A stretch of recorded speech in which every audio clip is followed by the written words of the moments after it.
ہم سمجھتے ہیں کاروبار کہتے ہیں اس کو جس میں پیسے زیادہ ہیں۔ یاد رکھیں بیچ میں ایک بات آ گئی، بتانا ضروری تھا اس لیے میں بتا رہا ہوں۔ حضرت عبد الرحمن بن عوف رضی اللہ تعالیٰ عنہ سے کسی نے پوچھا کہ آپ اتنے مالدار کیسے ہیں، آپ کا کاروبار اتنا وسیع کیسے ہے؟ کیونکہ حضرت عبد الرحمن بن عوف رضی اللہ تعالیٰ عنہ یہ مہاجر تھے، مکے سے ہجرت کر کے مدینہ آئے تھے، اور مدینہ جب آئے تو ان کے جو بھائی بنے تھے انہوں نے ان کو پیشکش کی کاروبار کی، تو انہوں نے معذرت کی، انہوں نے کہا آپ کی بہت مہربانی، آپ نے مجھے پیشکش کی، مجھے صرف آپ بازار کا راستہ بتائیں۔ بازار کا راستہ بتایا، بازار گئے، کاروبار کیا، جناب ملینئر ہو گئے۔ اس زمانے میں اتنے پیسے ان کے پاس تھے کہ آج کے جدید زمانے میں بھی اتنے پیسے کسی کے پاس نہیں، ملینئر ہو گئے جناب، کاروباری قافلے خرید رہے ہیں، مال غنیمت خرید رہے ہیں، اتنے مالدار ہو گئے۔ ان سے کسی نے پوچھا کہ حضرت اتنے مالدار آپ کیسے ہو گئے؟ کون سا آپ کے پاس ایسا جناب گر ہے کہ آپ اتنے مالدار ہو گئے؟ ہم تو پتہ کیا کہتے ہیں، جو کوئی آگے نکل جائے نا، اس کے پاس کوئی تویز ہوگا، اس کے پاس کوئی تویز ہوگا، اور اس کی ٹانگیں کھینچنے کے لیے بھی ہم تویز کا استعمال کرتے ہیں، جادو کا استعمال کرتے ہیں، ٹونے کا استعمال کرتے ہیں۔ تو ان سے پوچھا کہ حضرت آپ کے پاس گر کیا ہے، کیسے آپ آگے نکل گئے؟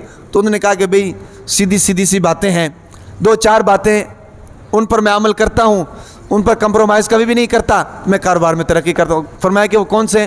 فرمایا کہ پہلی بات تو یہ ہے کہ جناب میں نہ ادھار لیتا ہوں نہ ادھار دیتا ہوں، نہ ادھار لیتا ہوں نہ ادھار دیتا ہوں، یہ کام میں نہیں کرتا ہوں، جو مرضی ہو جائے۔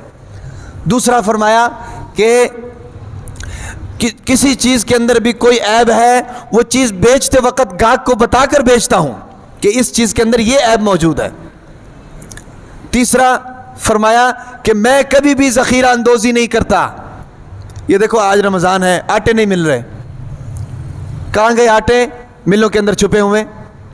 ذخیرہ، انہوں نے فرمایا کہ میں ذخیرہ اندوزی نہیں کرتا، اور مسلمان کی شان نہیں کہ وہ ذخیرہ اندوزی کرے۔ یعنی کیا مطلب ہے؟ مطلب یہ ہے کہ مال میرے پاس آتا ہے فوراً نکال دیتا ہوں، چاہے سیزن ہو یا نہ ہو، مطلب ذخیرہ اندوزی کا یہ ہے۔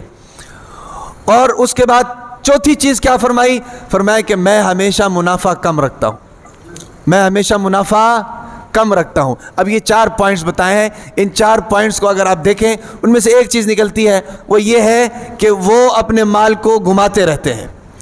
پیسے کی گردش، سرکولیشن آف منی، پیسے کی گردش، اور پیسے کی گردش جتنی ہوگی کاروبار اتنا پھیلے گا، غریب کا اتنا فائدہ ہوگا، تاجر کا اتنا فائدہ ہوگا، کاروباری کا اتنا فائدہ ہوگا۔ سمجھ آ رہی کہ نہیں؟ تو یہ 4 نکات انہوں نے بتائے۔